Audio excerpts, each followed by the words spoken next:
বাড়িটা, কত বড়। হ্যাঁ, ওই বাবা বানিয়েছে। ঠিক আছে, দাও।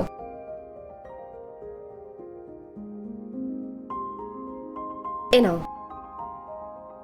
দিদি, আমি তো তোমার থেকে 20 টাকা চেয়েছিলাম, আমার 100 টাকা লাগবে না। এটা আমার তরফ থেকে নাও। আচ্ছা, তোমার নামটা কি? আমার নাম স্নেহা। স্নেহা। কোন স্কুলে পড়ো? আমি বিধানচন্দ্র মেমোরিয়ালে পড়ি। কোন ক্লাস?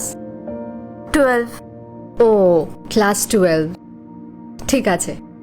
ঠিক আছে দিদি, আমি এখন আসি, আসলে অনেক লোকেদের এখনো সাহায্য করতে হবে। ঠিক আছে, মন দিয়ে পড়াশোনা করো।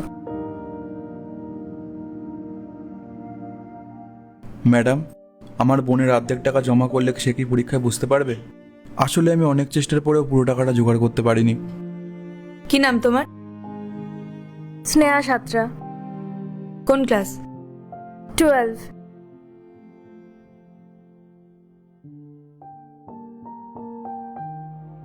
কিন্তু ওর তো ফিস ক্লিয়ার করা আছে। ক্লিয়ার? হ্যাঁ, কিন্তু কে ক্লিয়ার করলো আর কিভাবে বা ক্লিয়ার করলো? সেটা তো জানি না, কিন্তু ওর ফিস তো কালকেই ক্লিয়ার হয়ে গেছে। হয়তো আপনাদেরই কোনো রিলেটিভ এসে ফিস ক্লিয়ার করে দিয়ে গেছে। ও আর হ্যাঁ, ও কোনো প্রবলেম ছাড়াই এক্সাম দিতে বসতে পারবে। কিন্তু কে করতে পারে?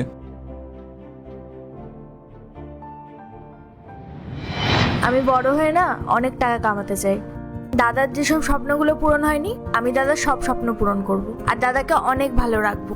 ঠিক আছে, মন দিয়ে পড়াশোনা করো। আচ্ছা, তোমার নামটা কি?